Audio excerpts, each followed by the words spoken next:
Les SCPI sont devenus le placement à la mode. Elles permettent, avec quelques dizaines, quelques centaines d'euros, d'investir dans de l'immobilier d'entreprise. D'autant qu'avec les taux bas, il peut être intéressant justement d'emprunter pour investir dans ces produits. Elles offrent un rendement qui est supérieur au livret A ou même à ceux de l'assurance vie, les fonds en euros. Pour en parler aujourd'hui, je reçois Jean-Christophe Dufour, responsable du développement commercial du réseau LCL chez Amundi Immobilier. Jean-Christophe Dufour, bonjour. Bonjour. Alors, ces SCPI, il existe plusieurs catégories de SCPI. Est-ce que vous pouvez nous en parler ? Tout à fait, on distingue deux principales catégories de SCPI. La première, ce sont les SCPI dites résidentielles, celles qui permettent de profiter d'un dispositif fiscal résidentiel à travers un véhicule collectif. Donc celles-là sont assez minoritaires sur le marché. Vous avez parlé d'immobilier entreprise, justement. On va parler de SCPI investir en immobilier entreprise, principalement les bureaux, les commerces, l'hôtellerie. Et ces SCPI ont pour vocation de générer un revenu complémentaire aux associés de ces SCPI. Soulignons que l'immobilier entreprise est naturellement une classe d'actifs réservée à des investisseurs institutionnels. Donc c'est donc une façon de démocratiser l'accès à cette classe d'actifs à partir de quelques milliers d'euros. Et alors justement, quels sont les indicateurs de performance de ces SCPI ? Alors par rapport à une analogie avec un investissement locatif en direct, par exemple comme un appartement, il ne faut pas se limiter à la seule vision des loyers perçus, il faut également regarder pour un appartement l'évolution du prix au mètre carré sur la durée de détention. Donc on va regarder premièrement le rendement de la SCPI, en fait, qui va tout simplement rapporter la distribution au prix moyen de l'appart. L'an dernier, en 2018, l'IEIF nous indique que le taux moyen de rendement il est de l'ordre de 4,35% pour les SCPI investis en immobilier entreprise. Pour les SCPI de bureau, il est de 4,18%.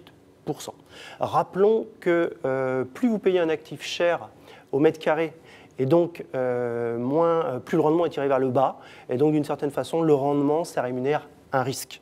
On parlait de prix au mètre carré, il est intéressant également de regarder l'évolution de la valeur de l'appart sur longue période. Et pour synthétiser, je dirais, ces deux données de performance, on regardera principalement le TRI, le taux de rendement interne, qui tout simplement va annualiser sur une période la rentabilité totale du placement en SCPI. Alors justement, dans un marché très concurrentiel, pour évaluer les parts de SCPI, est-ce qu'il y a d'autres critères qui rentrent en compte ? Alors effectivement, pour moi, je dirais que le critère principal, c'est la localisation et la qualité des biens. Tout simplement, si vous avez une SCPI qui investit dans des actifs de grande qualité, dans des grandes métropoles européennes, soit elle va payer le prix au mètre carré plus élevé, on est tout à fait d'accord, et ça aura aussi un impact sur son rendement. Comme je vous l'ai dit, le rendement rémunère un risque. C'est aussi intéressant de penser, vous savez, on parle d'immobilier, en ce moment tout va bien, une crise immobilière, eh bien, il est rassurant de savoir que dans le véhicule, vous avez des actifs de qualité dans des grandes capitales, donc potentiellement plus liquides que des actifs secondaires. Et quand on parle de SCPI, on entend des termes comme le TOF, les réserves. Est-ce que vous pouvez nous expliquer un petit peu tous ces indicateurs un peu mystérieux ? Alors effectivement, le taux d'occupation financier, ça va vous donner une idée de l'attractivité du patrimoine de la SCPI, sa performance locative si vous préférez. Ensuite, le niveau des réserves, ça va tout simplement mesurer la capacité de la SCPI à continuer sa distribution en l'absence de résultats. On pourra parler également du nombre d'immeubles et du nombre d'immeubles et de locataires, parce que ça est un bon indicateur de la diversification de la SCPI. C'est vrai qu'une SCPI avec deux actifs, ça n'a vraiment pas de sens. Et puis le délai de jouissance, ça c'est quelque chose qui est important à regarder, tout simplement parce que ça mesure le délai moyen pour la SCPI d'investir.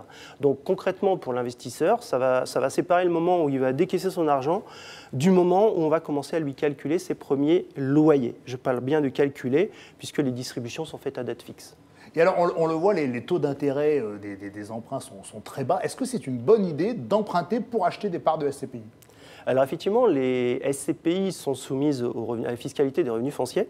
Et qui dit revenus fonciers dit déductibilité des intérêts. Donc il peut être pertinent de profiter des taux bas actuels pour acquérir à crédit des parts des SCPI. En effet, tout à l'heure, on a parlé de rendement de l'ordre de 4,35% pour les SCPI investis en immobilier entreprise.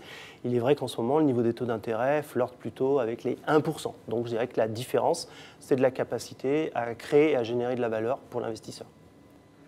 Comme on l'a vu, les SCPI, c'est donc un placement qui permet d'offrir la sécurité et du rendement.